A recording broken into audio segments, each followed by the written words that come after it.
ṣé rí ẹ̀yin kan tí ó jẹ́ pé máa ń fẹ́ lu ọmọ ọlọ́mọ fún iṣẹ́ burúkú ẹ̀ṣọ́ ara yín Òṣùpá mi ní ojú ẹ̀ ò má dẹ̀ dóògùn lára mi torí mo ti pọ́n eré rí mo dẹ̀ tún sọ fún ẹ nísìnyí nígbà tó ṣe jáde ẹni tó kọ́kọ́ tó máa ń gbé ẹ jáde ńgbà yẹn Fatai Àmọ̀wó ẹni bẹ́gi lójú ọmọ òkè ìyá ó ti kì mí dáadáa ok so olórin tí ò kì mí Obesere ó kì mí dáadáa nígbà tó máa ń kì tó bá fẹ́ kì mí ó máa ń kì mí pẹ̀lú Lagos Island tó máa kọrin pé Obesere máa ní àmì Island ò jìnnà kò ju ká mọ wọ mọ́tò á pe gbogbo wọn Lukman Adekof kìnìkan gbẹngà àwọn kìnìkan àwọn sẹlẹ connection ẹmú mi rè kó ìyẹn lágàrà o tó ti yẹ yín a máa lọ I'm just telling you nígbà tó wá tún di millennium bí báyìí 90 something àwọn yẹn nígbà tó di millennium bí àwọn Wàsíù ló jẹ Pasuma Malaika àti Wàsíù olórí wọn ẹ mọ̀ pé mi kéré nínú ayé ní 80 something àwọn tó jẹ lọ́dọ̀ mi tó rìn dáadáa ká máa lọ ságbo wọn ká máa lọ gbọ́ wọn gbogbo àwọn gbogbo Barrister yẹn gbogbo àwọn bàbá Kollington yẹn àti kí lórúkọ ẹ̀ kólóbá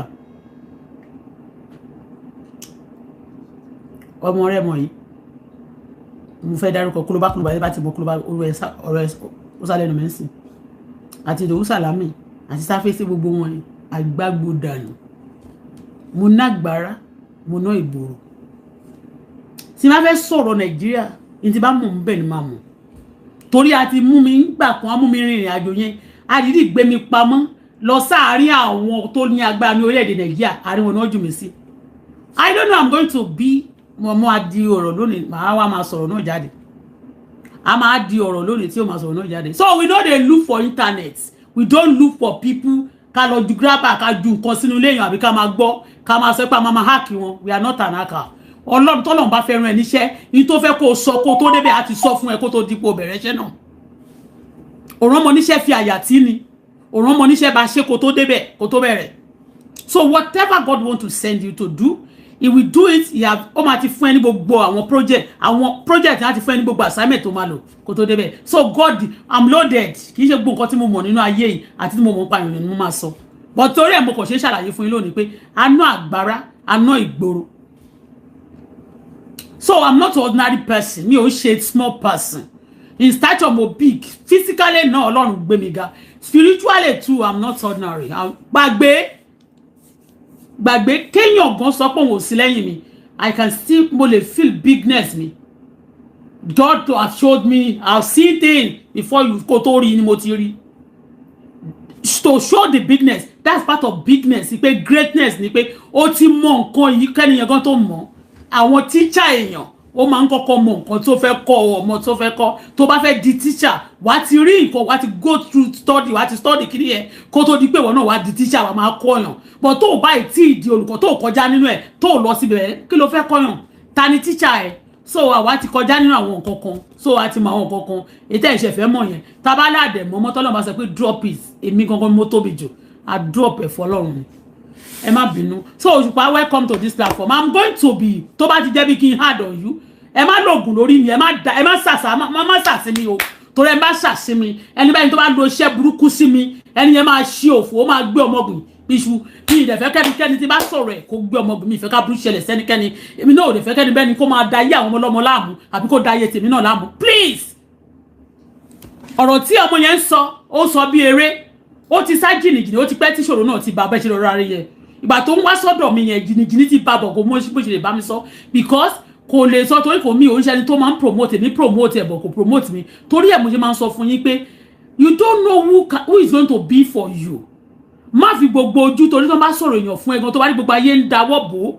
má tó torí ẹ̀ kó sọ pé ó fẹ́ bá wọn dáwọ́ bò ó àwọn tó rán ẹ níṣẹ́ gbà míì wọ́n fẹ́ rán ẹ níṣẹ́ tí wọ́n lè rán mọ́ wọn ní wọ́n máa rán ẹ sódà wọ́n á lè pa ẹ́ dànù ìgbà tí mo wá gbọ́ full story yẹn tó wá ṣàlàyé ipe Òṣùpá sọ pé kò ń lọ tẹ̀ sí máa play fún yín o kò ń lọ tẹ̀ sójú bàbá tó wà ní Ìbàdàn yìí kí lorúkọ wọn Kọ́lá Olóòtú ní ìgbà tí wọ́n jọjọ ní issue ó lóun dẹ̀ ti pè Òṣùpá tí Òṣùpá sọ pé òun máa mú lọ ó lóun sọ pé òun fẹ́ kí Kọ́lá Olóòtú interview òun tó bá ṣe fíìmù yẹn so that fíìmù á lè go viral ó ló dẹ̀ sọ pé òkè kò sí problem òun máa ṣe òun wà l'Amẹ́ríkà sí tó bá ti dé òun máa ṣe òun máa connect òun kóun tó dé ni bàbá Kọ́lá Olóòtú gbé story jáde níbi tí òun àti Òṣùpá ti ní issue ńgbà yẹn ó lóun wá wò pé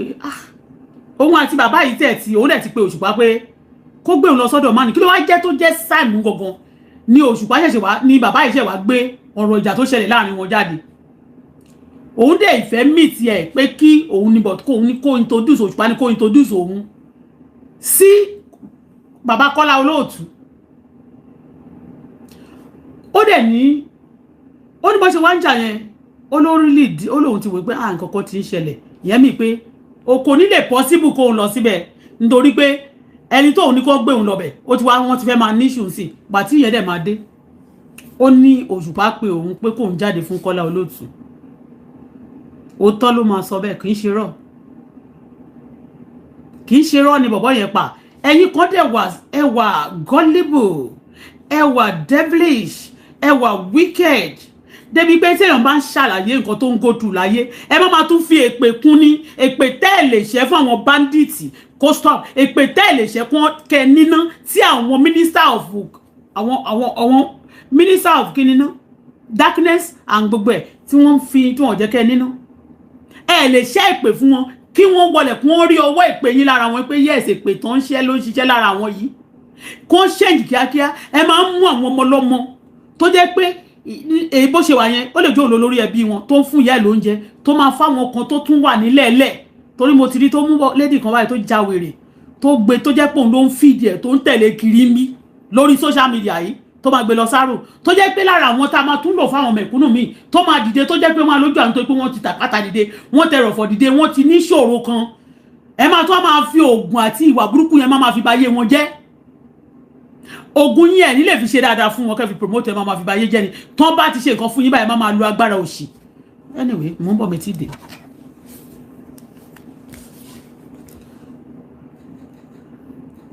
mi lè support Saheed Òṣùpá o ṣó ti yé yín mi dẹ̀ ní support àmì Ọlọ́run boy tí ò ní nǹkan kan yẹn ò ní máa support mi ní support Òṣùpá ẹni tẹ́yìn ń ṣépè fún tí gbogbo yín wọn èpè fún lórí social media yẹn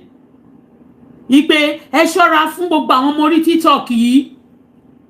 èmi ń sọ̀rọ̀ pẹ̀lú experience because àwọn kan ti pè mí rí tó máa ní wọ́n ti pè mí rí náà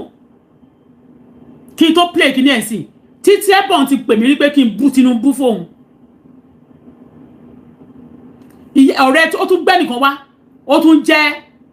Simi lórúkọ ẹ̀ ọmọ ọ̀kàrẹ́ lèmi náà ó tún gbé yẹn wá ó ní kó bú ó ní kó máa ó ní kí n bá ìyẹn tún sọ pé kí n bá bú ìyàwó president Tinubu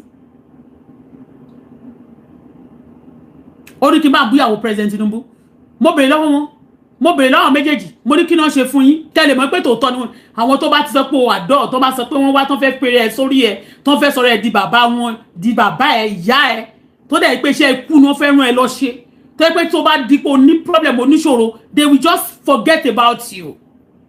wọ́n tún máa sọ fún ẹ pé irọ́ ni tó bá tún sọ̀rọ̀ àwọn kan tó jẹ́ pé wọ́n wà gọ́líbà àwọn wèrè kan tó máa lọ blindly they be supporting them wọ́n máa sọ pé ẹni tó ní problem ìgbọ̀ngàn náà máa add more problem to their problem mo bèrè lọ́wọ́ wọn tí mo fi lè mọ̀ pé tòótọ́ ló ń sọ mo bèrè lọ́wọ́ títí ẹ bọ̀ ń gbà ẹ̀ pé kí ni bàbá ṣe fún yín tẹ́ fi sọ pé wọ́n ṣe nǹkan wọ́n kẹfì ní kan máa tẹ̀ sójú wọn wọ́n ní táwọn ọmọ wọn bá ti ṣẹ̀ wọ́n náà máa make sure pé wọ́n pa wọ́n ni pé wọ́n ní gbáyé wọ́n ní jẹ́yàn mọ́ kan tó sọ fún mi mo ti sọ several times wọ́n ní wọ́n ní forgiving spirit ní pé gbogbo àwọn ọmọ tó bá ti lè ṣẹ̀ wọ́n báyìí ní gbogbo àyẹn wọ́n ti mọ̀ pé àwọn ti ń ṣẹ̀ wọ́n ti ń dojú wọn one way or the other pé tó bá ti lè ṣẹ̀ wọ́n kì í forgive wọ́n máa make sure pé wọ́n bá gbogbo finance wọn jẹ́ wọ́n pa wọ́n sáyé wọ́n pa wọ́n sọ́run wọ́n sọ bẹ́ẹ̀ mo ní tó bá rán ọmọ níṣẹ́ ẹrú ó máa fi tọmọ jẹ́ á fi tọkọ jẹ́ èmi ò dẹ̀ ń ṣọmọ ẹrú ọmọ ọba ni mí so mo bí mo gbúdọ̀ ṣe mo jáde ní ọjọ́ náà pẹ̀lú ìkúnlẹ̀ ni mo ní bàbá wọn rán mi sí yín o wọ́n ní tẹ́ bá ti táwọn ọmọ yín tó bá ti ṣẹ̀yìn wọ́n máa ní ẹ máa ń ba yé wọn jẹ́ ni mo ní ẹjọ́ bá wa fọwọ́ wọ́nú ẹ fi yèdè nú ẹ tó bá ti ṣẹ̀yìn bẹ́ẹ̀ wọ́n rí pé mi ò sọ dáadáa ni wọ́n ṣe gbé lọ fẹ́sà board ìkúnlẹ̀ torí pé mi fi ìkúnlẹ̀ sọ torí wọ́n ní kèmi wá bú wọn ni torí pé mo jẹ́ ọmọba ò dẹ̀ kí ń jagun bí ẹrú mo wá fi ọgbọ́n mi mo fi ṣe ni mo fi mọ̀ pé kò lè pa irọ́ kankan ìgbà tí Simi náà tó dé tó jẹ́ tó lòun àbúrò àbọ̀ rẹ̀ dẹ̀ ni òun àti Títí Ẹ̀bọ̀ mo ní kí ni ìyàwó bàbá ṣe fún yín mo ní kí ni senator báyìí wọ́n sì jẹ́ senator mo ní kí ni senator Olúrẹ̀mí ṣe fún yín ó ní àwọn rí nínú mọ̀ wọn kì í kò dáhùn mo ní mọ̀ bo ṣé mọ̀ wà lẹ́yìn mi tẹ̀ mọ̀ pé Nàìjíríà ti change gbà ẹ̀ pé mọ̀ ní Àbújá torí mo ń bèrè pé ṣe bí ọjà náà máa ń ná ṣé wọ́n ní mọ̀ ní Àbújá wọ́n ní àwọn rí pé wọ́n rí wọn nínú mọ̀ pé wọn kí wọn mo wá wò pé ó lè má jẹ́ Simi yẹn gangan ni senator Olúrẹ̀mí rí tí wọ́n kí tí ò dáhùn ó lè jẹ́ nìkan but òun jẹ́ PA fún senator kan náà yẹn Simi yẹn wọ́n ló jẹ́ PA fún senator kan so tó gbogbo yàrá mi wá sọ fún mi ni tó bá ti jẹ́ torí ìyẹn ni ẹ̀yin sọ pé kí n bá yín bú wọn èmi ò ń ṣe ń bẹ̀ tó pé mi ò ń ṣe ọ̀dẹ̀ ìwọ tó wá bẹ̀ mí yẹn tó ní kí n wá bẹ̀ búyàn yẹn kádàrá ni mo gbà òtó for real talk of it spiritually or physically gan òtó báyìí láti rán mi iṣẹ́ tó mi iṣẹ́ ọmọ ọ̀dọ̀ ẹ̀ bí mo ṣe feel nínú mi ni bọ́ ṣọ́ mi pé téèyàn bá lówó lọ́wọ́ ń gbà mí tí wọ́n bá dẹ̀ nídìí owó yẹn tọ́nà fẹ́ bá ẹ rajà tán promise heaven and earth wọ́n lè fún ẹ you want to do things also but despite that then I reject mo ní tó bá ti kí wọn tán bá ti dáhùn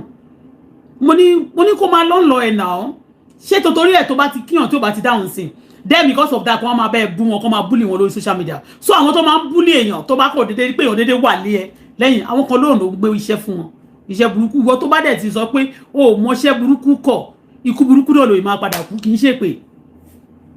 òun ni ọ̀rọ̀ tí bọ̀ yìí ń sọ tó yẹ kẹ́ ẹ fi kọ́gbọ́n instead of you to learn from it you all of you ẹ tún ń ṣẹnu yín yànmáyànmá àtẹni tó lẹ́nu tó fine àtẹni tó lójú tó fine àtẹni tí ò lójú tó fine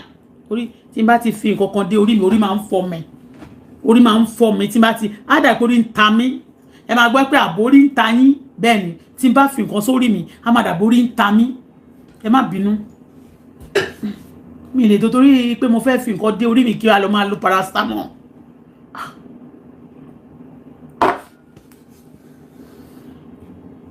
so mo wá kóṣù wọn bí mi ṣe sọ fún wọn ni pé please ìyẹn mi pé mi ò ní lè ṣe o ẹ̀rù ò bà mí tó bá ṣẹ̀ mí personally tí mo dẹ̀ rí pé kí ni ẹ̀ bá ṣojú mi tí bá rí ibi tí wọ́n ti sin tí wọ́n ti kíyàn tí ò da yẹn àbí tí bá rí pé wọ́n ṣe bákan sẹ́ni yẹn mo kàn lè rebuke wọn with love and respect too but kó wá gbé story wá fún mi tí ìwọ lẹ́nu tiẹ̀ tó lè tọ kámẹ́rà kí ìwọ náà lọ sórí mídíà kó ra data kó ra crowd lẹ́sẹ̀kẹsẹ̀ lèèyàn máa bò bá àtẹ̀wọ́ náà máa di blogger ó gbé fún rẹ ó dẹ̀ gbé fara lé ẹ ó ti lẹ́nìkan tó fẹ́ forí ẹ̀ gba pààrọ̀ tó máa padànù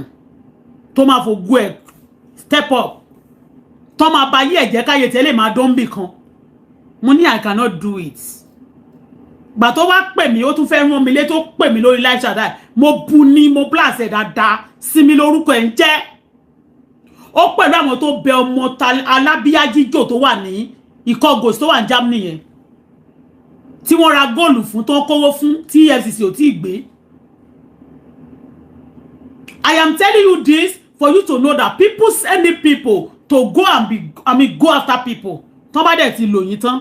tó bá gbọ́ pé wọ́n lò tán wọ́n sọnù wọ́n dá inú bí June 12 you're your own. Ó pẹ̀lú nǹkan tí àwọn èèyàn tí wọ́n fi pín owó ìgbà Buhari àti Emefiele tó fi pín lọ́dọ̀ mi wọ́n lè pín torí àwọn lára àwọn tí à ń sọ yìí ló ń control owó wọn yẹn gbà ẹ̀ wọ́n ya picture owó nínú ilé lọ́dọ̀ gbogbo àwọn àǹtí yẹn ó máa gálẹ̀ báyìí níbi òkè owó olówó owó Nàìjíríà tó ń wá kiri they cannot share it a lot of people wọ́n step up a lot of people they wọ́n kọ́lé kò sílé tí mo kọ́ nígbà tí mo ti lórí social media ní tí mo ní any property tí ma sọ ní tí mo ti ní kí tó lórí social media ni mo sọ kí tó wá sí ìlú kí tó wá sí America wá sí from America to Canada ni mo sọ but you know what ilẹ̀ àánú Olúwa kì í ṣú mi kánjú jọ lọ́hùn lọ tó bá kánjú ò ní rẹ́nu sọ̀rọ̀ tó bá kánjú jọ lọ́hùn lọ ohun tó léwu ni because a lot of them too wọ́n gbowó yẹn lónìí àwọn kọ́ ló náwó náà àti àwọn tó gbowó yẹn tó wà lẹ́wọ̀n nínú wọn ara àwọn tó gbowó yẹn tó wà ní ìṣòro ara àwọn tó gbowó yẹn tó ti kú ara àwọn tó gbowó yẹn tó yẹ pé ọkàn wọn ò balẹ̀ títí bá ṣe ń sọ̀rọ̀ yìí tó ní ìṣòro tó jọjọ́ orí wọn lọ. We are talking of dignity and decency. In tí mo sọ ni pé ọ̀rọ̀ boy yẹn reason tí mo fẹ́ fi dá sí táwọn kan máa sọ pé ó betray Òṣùpá ṣé Òṣùpá ó betray ẹ̀ tó fún lówó ńgbà tó lọ ní trouble ẹni tó bá ti wà níbẹ̀ fún ẹ tó ń fún ẹ nígbà tí nǹkan bá sáfẹ́rẹ́ fún ẹ tó náà dìde fún ẹ tó ràn ẹ́ lọ́wọ́ ó lè yan ẹ́ ṣùgbọ́n ẹni tó yẹ pé tó bá ti sọ̀rọ̀ tó tí ọ̀ràn tí oore tó ṣe fún rí tó pé ó jù ẹ lọ ó wá máa wò pé òun ti jù ẹ lọ òun lè gbẹ́ sọnù òun lè pa ẹ sọnù òun lè ṣe anything pẹ̀lú ẹ what about God tó ju gbogbo wa lọ kí ni Ọlọ́run tó ju gbogbo wa lọ tá ń tẹ̀ lẹ́sẹ̀ ilẹ̀ ṣé ilé ẹjẹ́ ń sọ kankan fún yín tẹ́ ẹ̀ bá mọ̀ gbogbo ilẹ̀ tó wà gbogbo àgbáyé ẹsẹ̀ Ọlọ́run ni everybody ló ń tẹ́ bàṣàbàṣà àwọn tó ń dẹ́ṣẹ̀ kan tó ń pààyàn tó ń fẹ́ di èèyàn sórí ẹ̀ gbogbo ẹ̀ pátá nílẹ̀ rí gbogbo ẹ̀ pátá lọ́lọ́run rí ẹsẹ̀ Ọlọ́run ni we match it, we do it the way we want, we step on it the way we want. Ọlọ́run ò tó torí ẹ̀ pa wá dànù bẹ́ẹ̀ a tún lọ́ra wọn ní Ọlọ́run lọ́ra láti bínú ó ní èmi kò wá sí ayé nítorí olódodo nítorí wá sí ayé nítorí àwọn òtòṣe ẹlẹ́ṣẹ̀ láti pè wọ́n sí ìrònúkúwàdà ẹ̀yin tó bá ti wá sọ pé wọ́n ṣe ẹ̀yin tẹ́ bá bẹ èèyàn tán níṣẹ́ iṣẹ́ tẹ̀lé bí àwọn ọmọ yín ẹ máa wá tún tó bá lọ nu trouble yẹn máa tún hard mọ́ according to bíbọ̀ yẹn ṣe sọ ó wá ń sọ̀rọ̀ jáde ń sẹ̀ wá ní pé ó dárúkọ Òṣùpá mi ò rẹ́ pé ó ń create content ó sunkún ó lọ nínú trouble for real because ó ti pè mí rí tó ń bèèrè lọ́wọ́ mi pé Auto Bola ìjọ máa báwo ló ń ṣe lè ṣe monetization torí wọ́n monetize pé wọ́n lè sanwó fún un táwọn eléyìí tó bá ti bẹ̀ẹ́ tó bá ti fi àgbàlagbà wọ̀nyẹn lórí social media yìí tó ń bẹ̀ẹ́ níṣẹ́ sáwọn èèyàn kan láti bá tiẹ̀ jẹ́ tó ti mú gbogbo àkáǹtì ẹ̀ tó ń hold ẹ̀ báyìí ó dà máa gbowó wọn ní jẹ́ kó ń fún lówó wọ́n tún set ẹ̀ ìgbà kan wà tó fẹ́ set ẹ̀ sínú bí mo ṣe speak out fún yín náà ni wọn ò dẹ̀ ní jẹ́ kí àwọn tó speak out fún yẹn gan wọn ò ní jẹ́ kó tiẹ̀ rí ẹ̀kan pọ́n ilé kankan but àwa máa ṣe oore yìí nítorí pé àwa máa ṣe dáadáa torí pé mo bímọ sílẹ̀ tó bá dẹ̀ ti bímọ sílẹ̀ kò kí ń dóró I don't do this because of myself. I do it because of tomorrow and because of whatever anybody so bó ṣe sọ ipò máa rí pẹ̀lú. Let's now play this. Èmi ò ní bá wọn ṣépè fún wọn. Mi ò dẹ̀ ní bá yín sọ fún pé báwo ló ṣe máa gbé voice note tí Òṣùpá jáde. Wá òṣèlú lè gbé jáde. Ẹnìkan máa ní ṣe bá ti ẹ̀rí mi kí n record. Ìwọ ò tí ì sínú tense yẹn rí náà. Ó ti wà kọ́ lọ pé bó ṣe rí wá ò tí ì sínú ó tí ì débi ó tí ì sí nínú àwọn bó ṣe rí. Pé bó ṣe rí lélẹ̀ yẹn lọ pé wá experience òun dẹ̀ ní the best teacher so experience tó níyẹn mo ti ní rí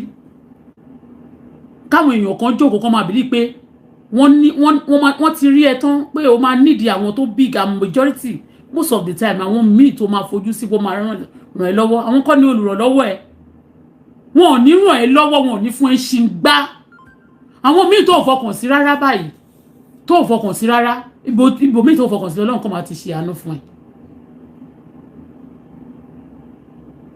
ẹ jẹ́ wá gbọ́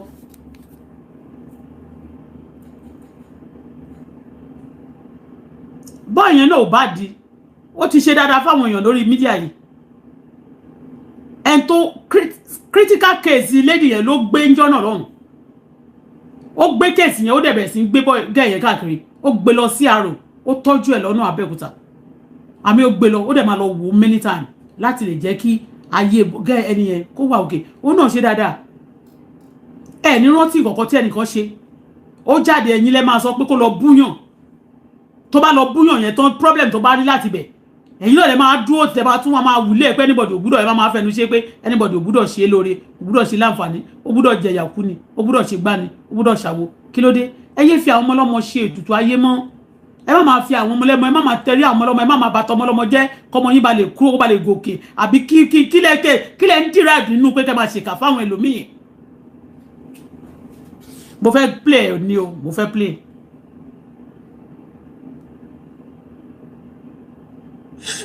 ekun lálùkò àríkọ jẹ́ tèmi gbogbo èyí tẹ̀sí pé fún mi alukura nílé ekun lálùkò àríkọ jẹ́ tèmi àti ẹ̀rọ mi àti gbogbo ọmọ tí mo bí.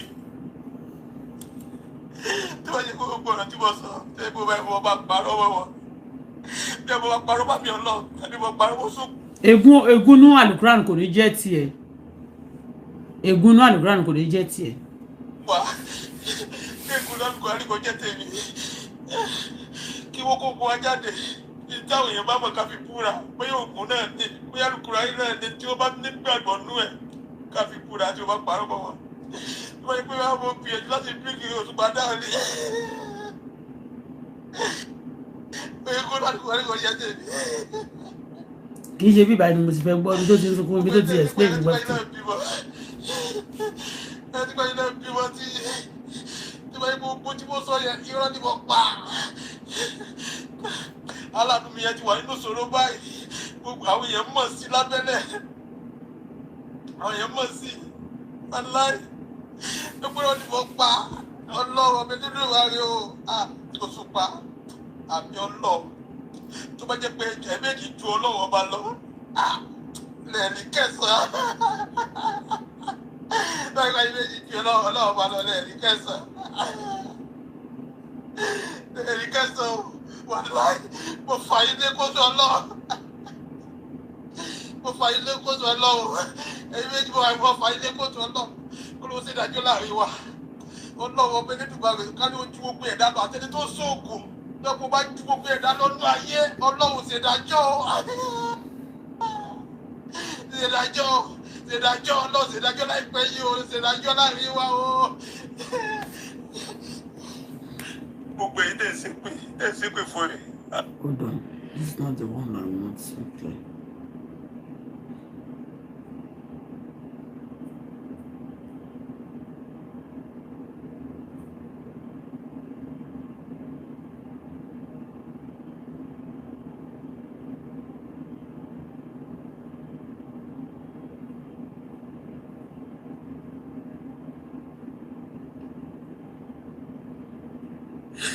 ekun lálùkò àríkọ jẹ́ tèmi gbogbo ẹ̀ tẹ̀sí pé tẹ̀lé kẹsàn-án kó ló ṣe ìdájọ́ láàrin. This is not the one. Do this one. gbogbo ọ̀rọ̀ tí mo sọ pátápátá nípa mi ọlọ́ tí mo sọ pé Alhaji Saheed Òṣùpá sọ fún mi evidence ń gbé lọ́wọ́ mi. Alhaji Saheed Òṣùpá ẹ ṣe dáa rárá ó sì dùn mí gan gbogbo ẹ̀yin tẹ́ wá ṣe pẹ̀lú ọ̀rọ̀ yìí ìpè tẹ́ bá ti lè rò ní kẹ́ iṣẹ́ o bọ́rọ̀ ṣe jẹ́ lélẹ̀. ìrìn àjò gbé mi lọ́dọ̀ Shehu Jamiu Àmì Ọlọ́run mo gbà gẹ́gẹ́ bí àáfàá mi kó tó di pé mo dé ọ̀dọ̀ Shehu Jamiu Àmì Ọlọ́run ni mo ti nífẹ̀ẹ́ Alhaji King Dr. Saheed Òṣùpá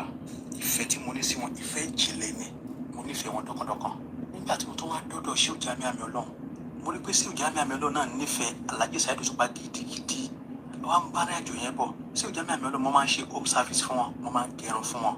bẹ́ẹ̀ ni mo dẹ̀ tún ń bá irú oríta gé mi lọ. Àmì Ọlọ́run lélẹ̀ mo gbìyànjú Òṣùpá Shehu lélẹ̀. Jamiu Àmì Ọlọ́run kó connect mi mọ́ Alhaji Saheed Òṣùpá ṣùgbọ́n kò ṣe fún mi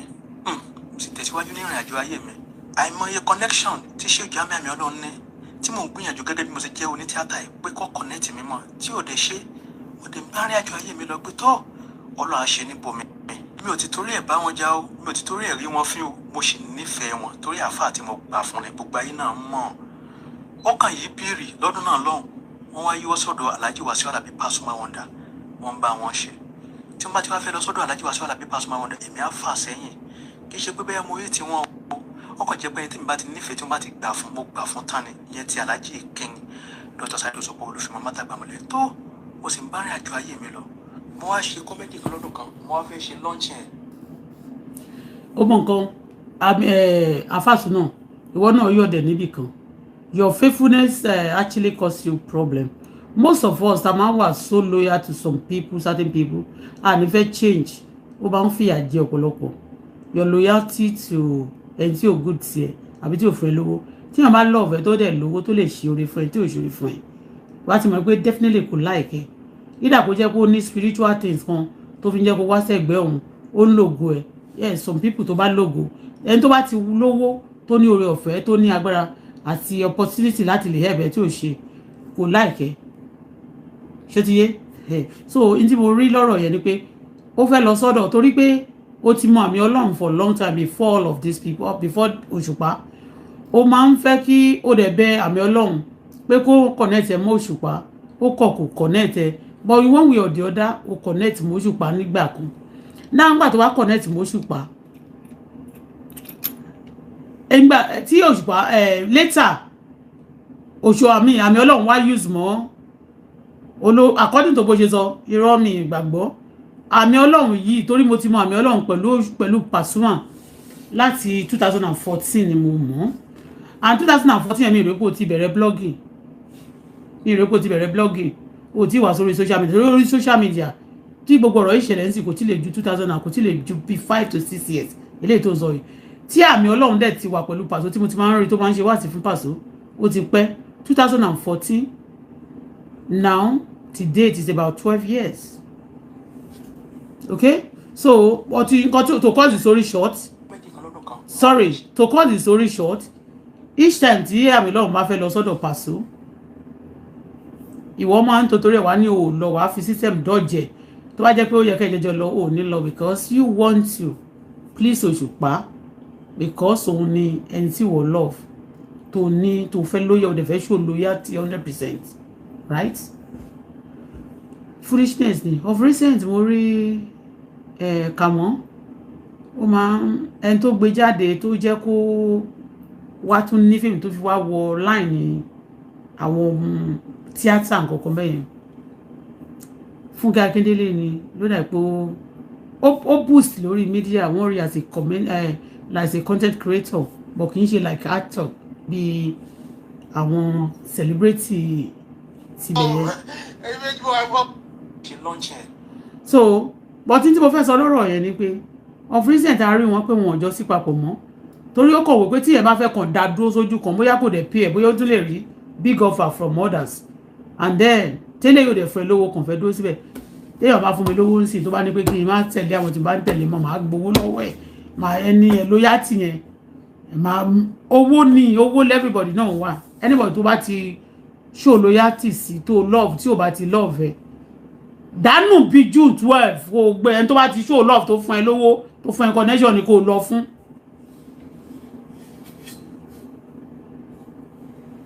má bínú mi support violence mi dẹ̀ support pé kéèyàn kọ̀ọ̀kan máa wà lóyà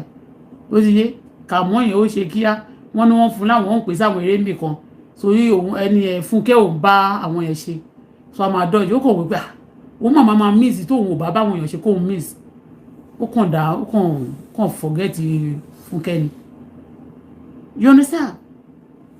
ọdún mo lè rí bí aláìmoore ò torí Fúnkẹ́ try fún náà but ó kàn máa wí pé iṣẹ́ tóun ṣe yìí tóun bá jẹ́ kí Fúnkẹ́ lọ kéjì òun tó dẹ̀ pé èrò dẹ̀ pọ̀ lábẹ́ Fúnkẹ́ náà òun máa miss òun dẹ̀ máa lose a lot of things ó já rẹ̀ ìwọ́dẹ̀ sì yàn gbogbo wà ní Nàìjíríà ó ṣe já rẹ̀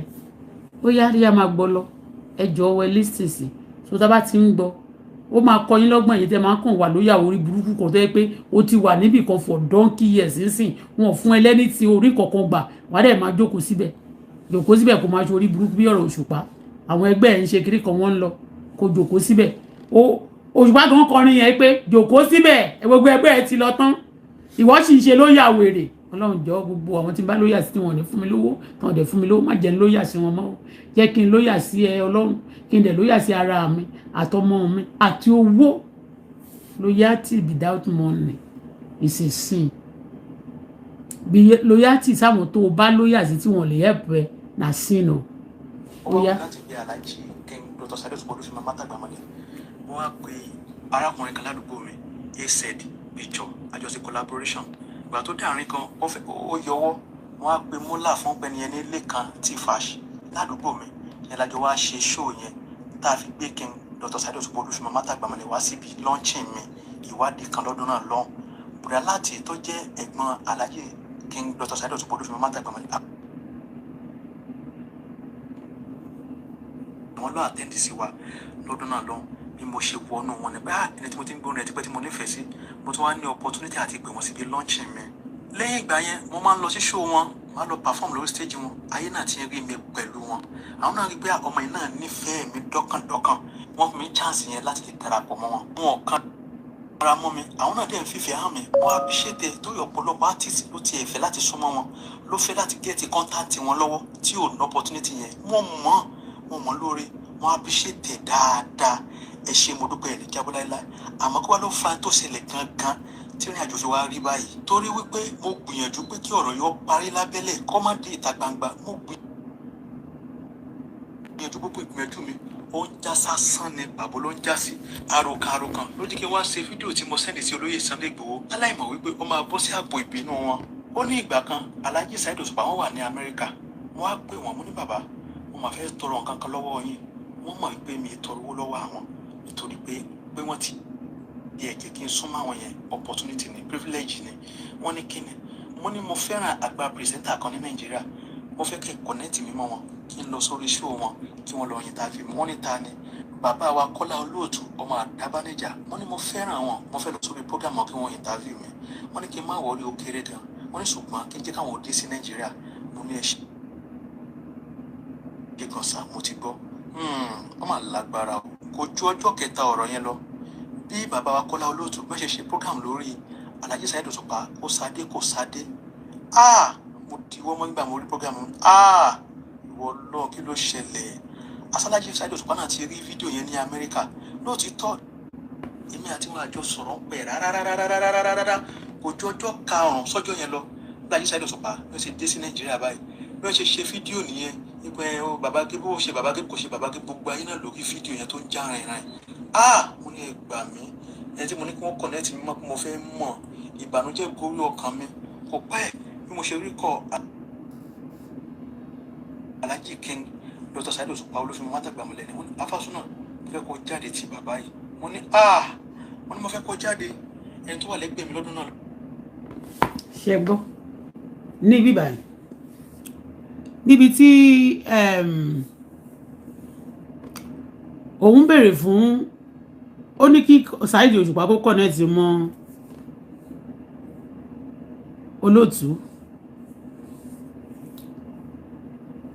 Olóòtú ní tó Saheed ní tó bá dé láti Amẹ́ríkà. Gbà tó dé láti Amẹ́ríkà ó kù 3 days after ọjọ́ tó béèrè fún connection yẹn. Saheed Òṣùpá Olóòtú ó ṣe kíni, ó gbé ọ̀rọ̀ Saheed ibi tó ti ní issue jáde. I know that mo báyìí.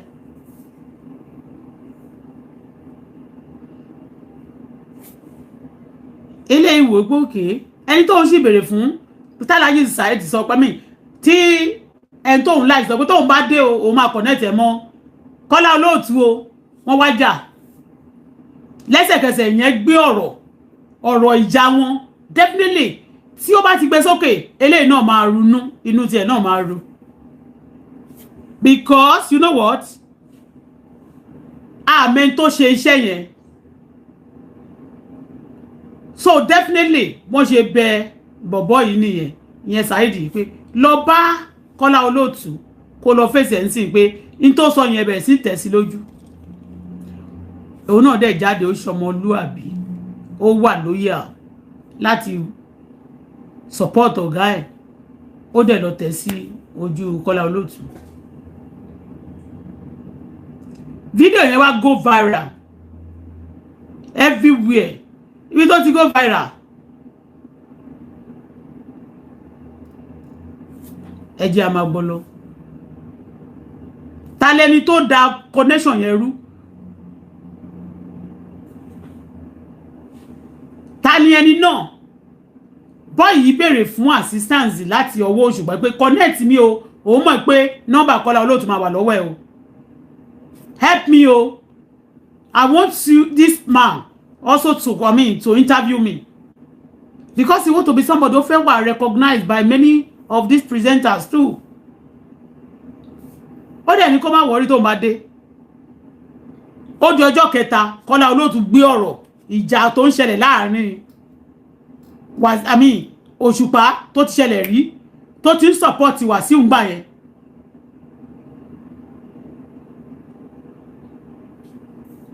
boy yìí wò pé ṣé kìí ṣe pé yé ń ṣe òun 3 days bọ̀ má gbàgbé o mo ti sọ lánàá o gbogbo wọn tó bá ti gbé lọ sí alágbọ̀n tó ń gba nọ́mbà wọn náà tó ń ṣe yẹn kọ́ má tiẹ̀ gba nọ́mbà ẹ̀ gan tó bá ti lè lọ sí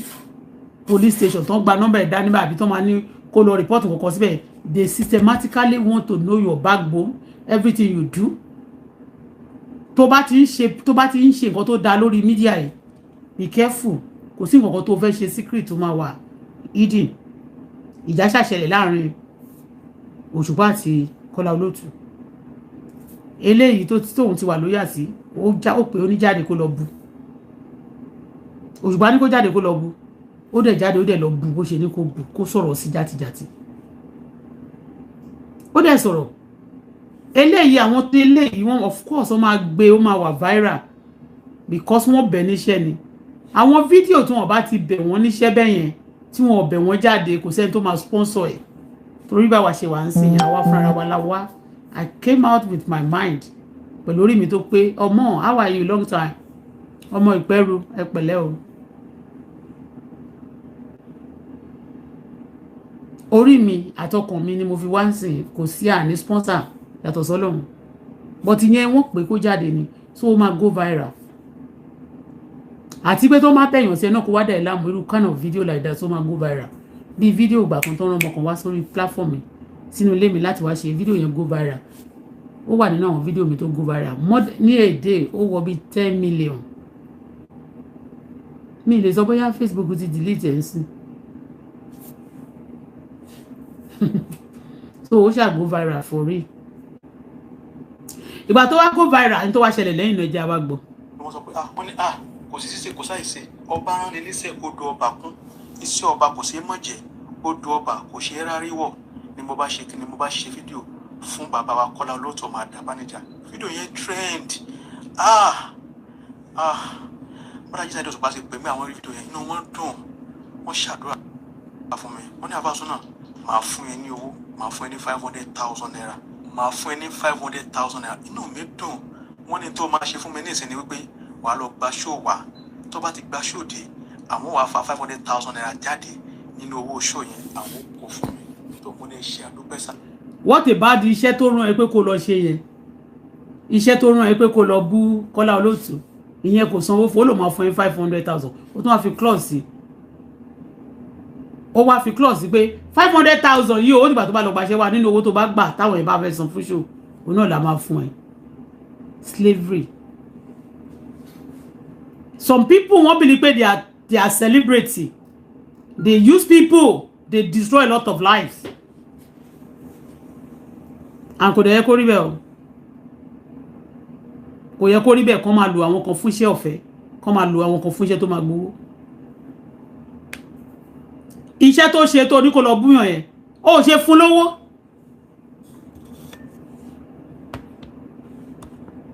Ìgbà tó ti lọ jíṣẹ́ yẹn tán. 500,000 iṣẹ́ tó ṣe yẹn Òṣùpá ò ṣe fún lówó. Number 1 bàbá tó ní kó lọ bú yẹn á ṣe ìpè fún lábẹ́lẹ̀ tó bá gbọ́ fídíò ẹ̀. Àwọn tó like bàbá yẹn náà máa ṣe ìpè fún tó bá gbọ́ fídíò ẹ̀. A lot of people ló máa bàjà physically and spiritually tó bá gbọ́ fídíò yẹn kó bá bú Kọ́lá Olótù.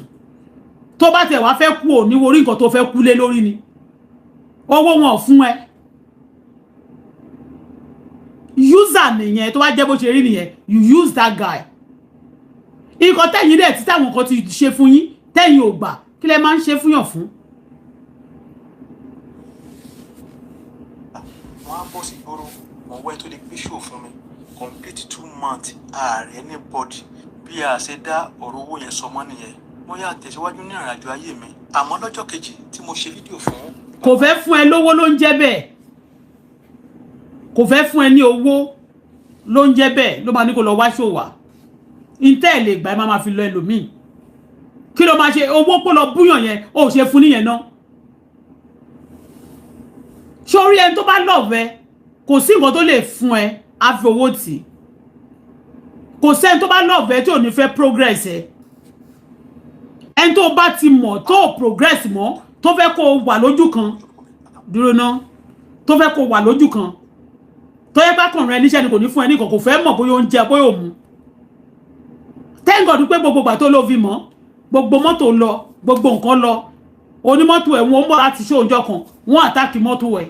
ò ní mọ́tò mọ́ ò dẹ̀ tó ń gbé uber anointi òun náà máa ń sọ pé àwọn anointi kọ̀lọ̀kọ̀lọ̀ kan tọmọ́lé bíi ti Wàsíù ó máa ń jẹ ògo èèyàn anointi ti ẹ̀gọ́ ń jẹ ògo ń sìn kọ̀lọ̀kọ̀lọ̀ mọ́lé àti kìnnì kan ọkọ́ta kọ̀lọ̀kọ̀lọ̀ ló máa ń jẹ ògo èèyàn ògo tiẹ̀ náà sì òun náà máa ń jẹ ògo èèyàn ó ṣe fún lówó àwọn kankan wà tẹ́gbẹ́ kò ń ṣe problem tó bá ní spiritual problem ọ tó bá ní owó máa ń solve àwọn spiritual problem ní I am telling you majority of àwọn nǹkan táwọn èèyàn máa ń pè spiritual problem ní Nàìjíríà physical ni ebi ń pààyàn ó bá ń bus stop ebi ń pààyàn àbò ń lọ bì kan ní bus stop ó bá ní bus stop kò rówó mọ́tò ó dẹ̀ fẹ́ ìwọ dẹ̀ gbé mọ́tò àbí kò fún lówó kò fún mọ́tò àbí kò lift ẹ̀ ó ṣe kankan ní méjèèjì ó bá ní kó padà lọ kó lọ máa pray ó ní kó lọ máa pray nítorí pé spiritual problem ló ní a lot of problem we call problem in Nigeria is not problem you use this guy you send him to go and be abusing people anybody tó bá ti fẹ́ràn kò ní cause kò ní sọ pé kó lọ máa bá òun ja ìjà burúkú kan anybody that love you ó máa fowó bẹ́ẹ̀ lò ó ẹni tó bá ti fẹ́ràn ẹ ó máa fi ọlá bẹ́ẹ̀ lò á fẹ́ kó wà comfortable ẹnikẹ́ni tí ò fẹ́ kó wà comfortable láyé it's not your friend it doesn't love you don't be loyal to such people but some of us we see them up there we just want to be we want to be up there the people up there they don't want you to come because there's no much space there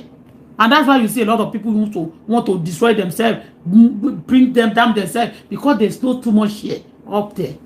so they don't want you to come. Let's continue listening to this.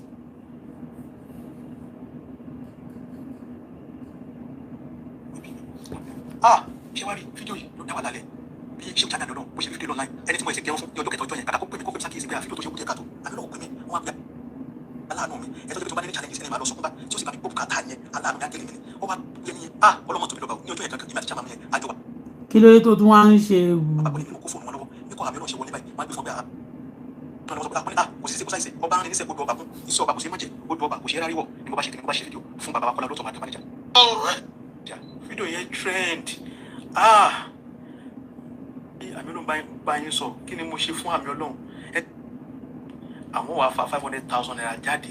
nínú owó ṣó yẹn àwọn kò fún mi tó mo lè ṣe àdúpẹ́ sà wọ́n á bọ́ sí gbòòrò wọ́n wẹ́ tó lè gbé ṣó fún mi complete 2 months ààrẹ ní bọ́ọ̀dì bí a ṣe dá ọ̀rọ̀ owó yẹn sọmọ́ nìyẹn mo yà tẹ̀síwájú ní ìrìnàjò ayé mi àmọ́ lọ́jọ́ kejì tí mo ṣe fídíò fún bàbá wa Kọ́lá Olóòtú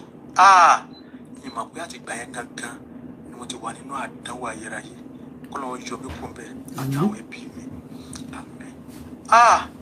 ṣé wá rí fídíò yìí ló dá wà lálẹ́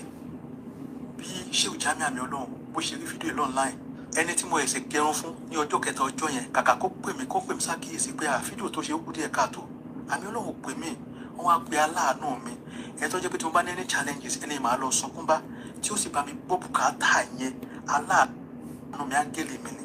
ó wá pe ẹni yẹn ọlọ́mọ tóbi lọ́ba o ní ọjọ́ yẹn gangan èmi àti chairman mi yẹn àjọ wà papọ̀ lèmi ni mo kó fóònù wọn lọ́wọ́ bí kò Àmì Ọlọ́run ṣe wọlé báyìí wọ́n á gbé fún wọn pé alájẹ wọ́n fẹ́ bá yín sọ̀rọ̀ ṣé ò fẹ́ bá yín sọ̀rọ̀ bẹ́ẹ̀ ṣe gbé fóònù yẹn sétí fóònù yẹn wá wà speaker bí Àmì Ọlọ́run ṣe sọ fún wọn pé àfàsúnà yẹn ọmọ yẹn lè dànù kọ́ ọmọ fẹ́ǹsì yé ká lé lè dànù. So Àmì Ọlọ́run wà nínú àwọn tí ó gbèjà bàbá Olóòtú nígbà tó rí fídíò tí Saheed Òṣùpá sọ pé kí Kọ́lá kí Àfàsúnà lọ ṣe fún Olóòtú Kọ́lá Olóòtú. Meanwhile Àmì Ọlọ́run yìí ó súnmọ́ Àfàsúnà gidi gan. Àfàsúnà ti mọ̀ ti pẹ́ kó tó mọ gbogbo wọn. Ó ní 3 days before the incident yẹn tó ṣẹlẹ̀ òun ló lọ bẹ̀ ló lọ gẹrun fún Àfàsúnà ló lọ gẹrun fún Àmì Ọlọ́run. Ó lọ gẹrun fún Àmì Ọlọ́run. Àmì Ọlọ́run wá rí fídíò kó pé Àfàsúnà tó dẹ̀ ní nọ́mbà lọ́wọ́ kó pé tó jẹ́ pé tó súnmọ́ ọmọ tó súnmọ́ ni. Ó wá pe aláàánú ẹ̀ direct ẹni tó máa ń ṣàánú fún. Ó wá pè yẹn ìgbà tí ó máa pè nìyẹn fóònù ẹni yẹn wà lọ́wọ́ Àfàsúnà. àfáàsì náà wá gbé fún chairman ẹ̀ tó máa ń ọ̀gá ẹ̀ tó máa ń fún ló tó ràn lọ́wọ́ ó wá ní ẹjọ́ sà wọ́n fẹ́ bá yín sọ̀rọ̀ àmì Ọlọ́run fẹ́ bá yín ṣéwù fẹ́ bá yín sọ̀rọ̀ ṣéwù kọ́ ṣéwù ọmọ Musa ṣéwù ọmọ Musa ṣéwù ló bá gbé fún. Luckily for this àfáàsì náà ọ̀gá ẹ̀mí bàbá aláyé ẹ̀yìn àbí bọ̀dá aláyé àbí aláyé ẹ̀yìn ọ̀gá ẹ̀yìn wá fi fóònù sí speaker àmì Ọlọ́run wá ń sọ fún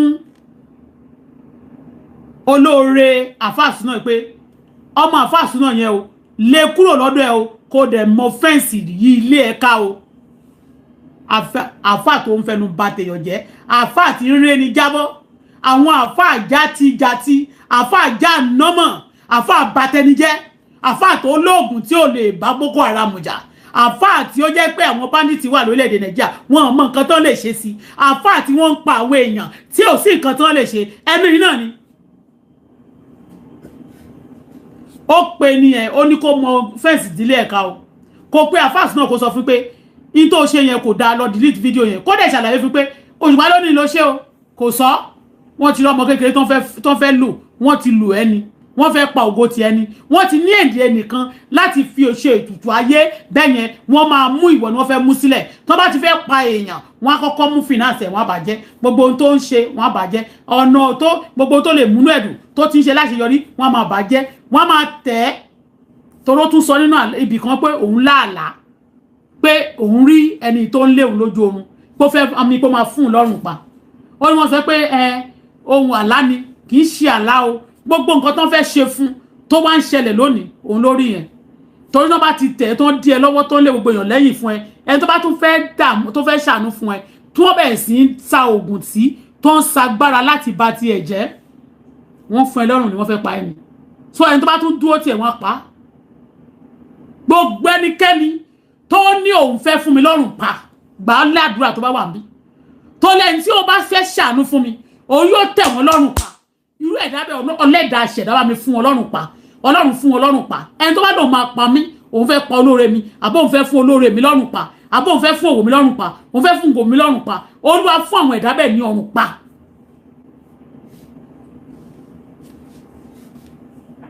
àmì ọmọ jẹ́ ọ̀fọ̀ ṣẹ́jú o lè dànù iṣẹ́ àmàmì ẹ̀dọ́. ṣùgbọ́n ó ní má jẹ́ ó fọṣẹ yí ọ toró ti mọ̀ pé àwọn máa ṣèkà fún bó possible kí bàbá olóòtú náà ṣèkà kí òun náà kẹ̀dẹ̀rẹ̀ ó máa tún ṣèkà wàá máa gbọ́ story yẹn gùn. ọmọ bó ṣe lè kọ́ọ̀tì fún òyìn torí mo ti gbọ́ ọmọ bó ṣe lè kọ́ọ̀tì ẹ̀ ṣé nígbà tí wọ́n máa kọ́ọ̀tì fún tèmi ti gbọ́ báyìí wọ́n á dorí kodò báyìí wọ́n á bá mi wọ́n ní ṣe mo gbọ́ mo ní mo gbọ́ tí àmì Ọlọ́run bá yín sọ kí ni mo ṣe fún àmì Ọlọ́run ẹni tí mo ṣe gẹrun fún níjẹta kí ni mo ṣe tó lè pé kẹ́mi dànù ẹ̀yìn aláàánú mi wọ́n ní lórí fídíò bàbá Kọ́lá Olóòtú tó ṣe mọ́ èmi náà ń gbọ́ tí wọ́n ń wí bẹ́ẹ̀ mọ́ ń gbọ́ wípé so fídíò yẹn wọ́n sọ. nítorí fídíò Kọ́lá Olóòtú wá wò ní sẹ́ńtọ́ torí pẹ́ fún ara òrọ́ o ní ìgbà tí Òṣùpá Saheed ó ní Olúfimọ àbí kí ló ń pe Olúmọrọ̀kì orí àbí kí ló ń pe orúkọ rẹ̀ ó rán níṣẹ́ nísìn ó wá di ìgbà tí ogun dé sí ó wá fi sílẹ̀ ó wá fẹ́ kógun ayé gbé mi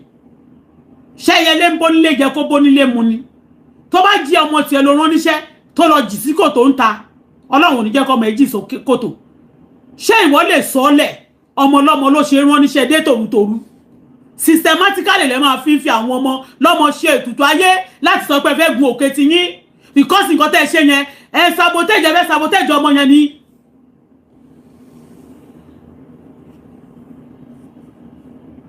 ẹ fẹ́ sabotage ni.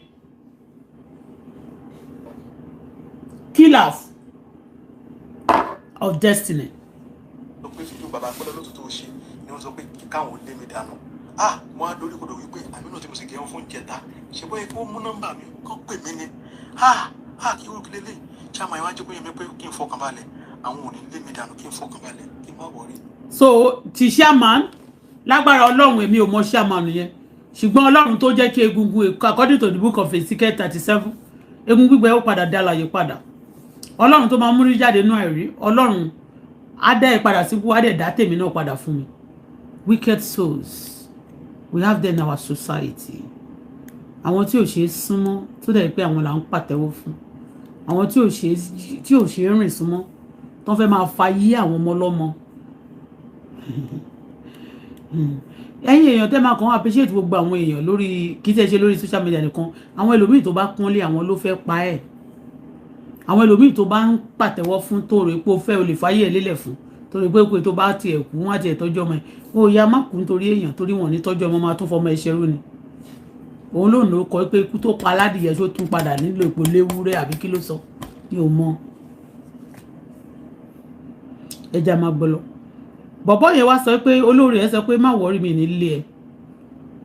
torí wọ́n ti mọ iná ogun tó máa dá tí wọ́n máa dáná ya ni bọ̀bọ́ yẹn kàn máa rí pé wọ́n ń ṣeré ẹnu ni torí àwọn pípù yìí wọ́n láàánú àwọn nìkan ni wọ́n máa fẹ́ adìyẹ gàgàrà ní àkùkọ gàgàrà ní tí ò kì í fẹ́ kẹ́lòmíì kọ tí ò fẹ́ kékeré kọ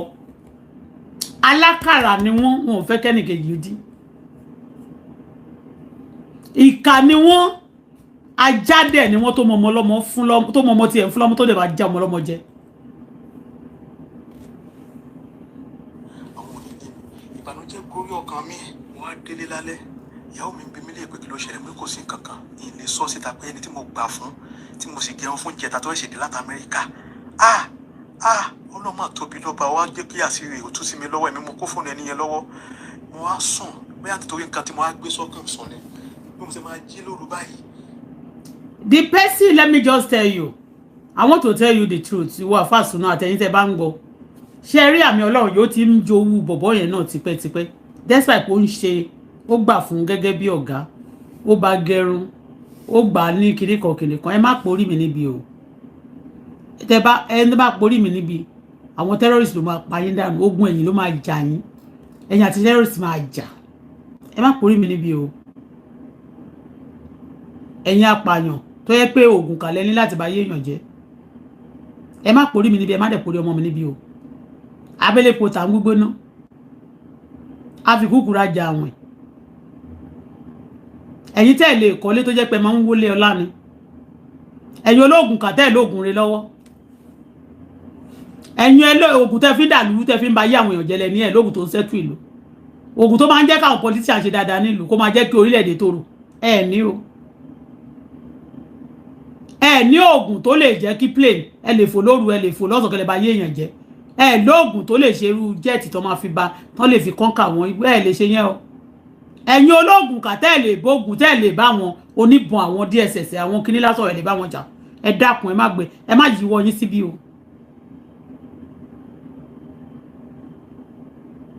ìtí ó ní wọ́n ṣe wọ́n ti ṣe mọ̀mọ̀ ni wọ́n ṣe dáadáa.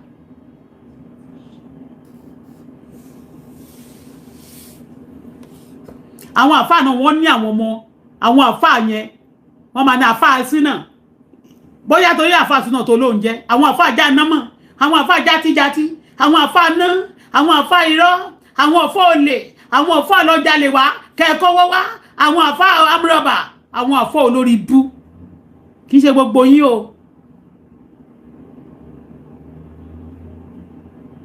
nítorí Alhaji Aliko Dangote àti ẹ̀mọ̀ bó bá bàbá yẹn gan ló ṣe oògùn ìyà fún wa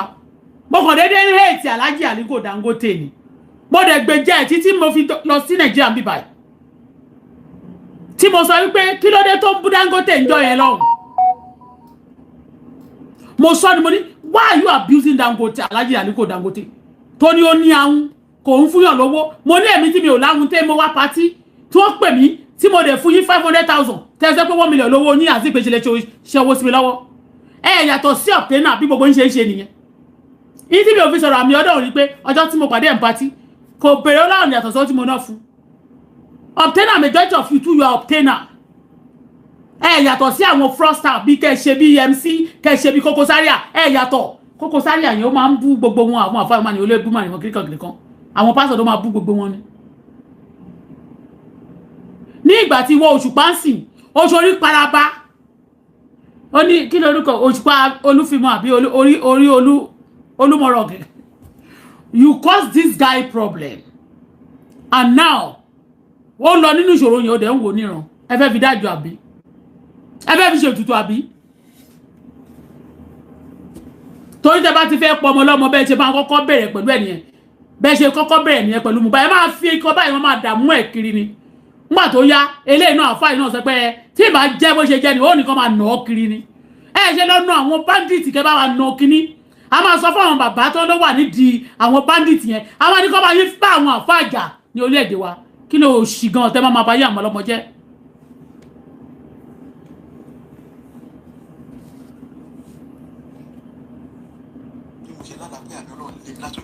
ẹ wá gbọ́ bíbá yìí o. mo kàn fò dìde ni mo wá sùn bóyá nítorí nǹkan tí mo wá gbé sọ́kàn sùn ni bí mo ṣe máa jí lóru báyìí bí mo ṣe lálàá pé àmì Ọlọ́run lé mi látọjú oorun bó fẹ́ fún mi lọ́rùn mo kàn fò dìde ni fòdìde tí mo fò dìde ní nǹkan bí aago 4 òru ẹ̀rù wá ń bà mí. In fact, you are gifted. This guy, afas no, you are gifted. Iti àlùsúnà àbí àmì Ọlọ́run má yíwọ́ rẹ̀ síbí o. Àmì Ọlọ́run àbí kí ló ń pè ọ́ torí ẹnikẹ́ni tó bá ti ń fo ògùn bá yé èèyàn jẹ́ òun náà terror ni. Afẹ́fẹ́ ká kọsírísì sórí yín ni tẹ́ ẹ bá fẹ́ máa lọ sí Amẹ́ríkà bó ṣe fàlì fúlàní kó bá yé yín ẹ̀yìn tẹ̀yìn náà jẹ́ bẹ́ẹ̀ ṣe máa ń bá yé àwọn ọmọlọ́mọ jẹ́ ẹ̀fẹ́ kan ṣe bẹ́ẹ̀ fún yín. Bẹ́ẹ̀ ṣe máa ń bá yé àwọn ọmọlọ́mọ jẹ́ tẹ́ lóògùn kà kílẹ̀ ló ń ṣe tẹ́ ẹ bá lóògùn kà ṣó máa ń lọ Amẹ́ríkà ṣó máa ń lọ Canada ẹ máa fògùn ká yín ṣe nǹkan tẹ́ bá ní Nàìjíríà ó lè. Jẹ́ ń sọ fún àfáàsù náà ṣé ń sọ kọ́kọ́ fún ẹ ṣé ń sọ kọ́kọ́ fún ẹ ó wà gifted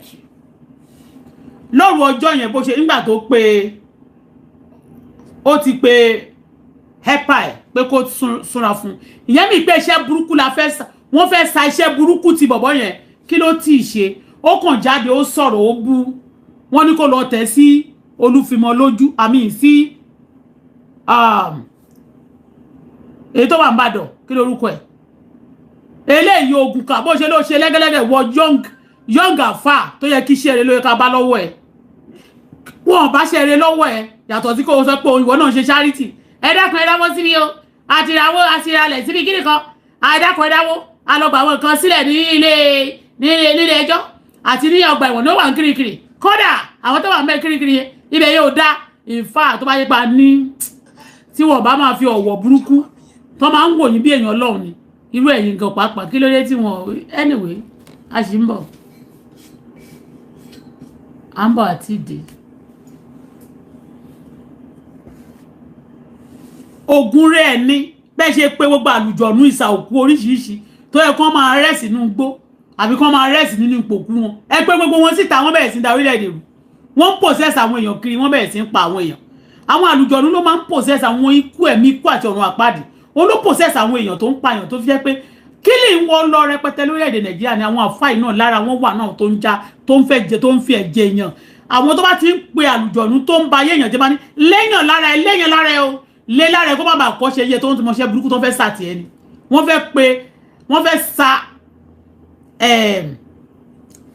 kí lórúkọ ẹ̀ àbìlù burúkú wọ́n fẹ́ sàlù ó wá ń sọ fún pé ìwọ tó bá ń fún lówó kó má bàa ràn ẹ́ o kó dẹ̀ ṣe fẹ́ǹsì yí ilé ẹ̀ka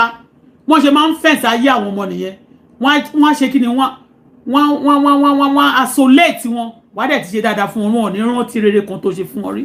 ẹ̀dẹ̀ máa fẹ́ kí orílẹ̀-èdè Nàìjíríà dá kẹ́ ní ìjọba tó dá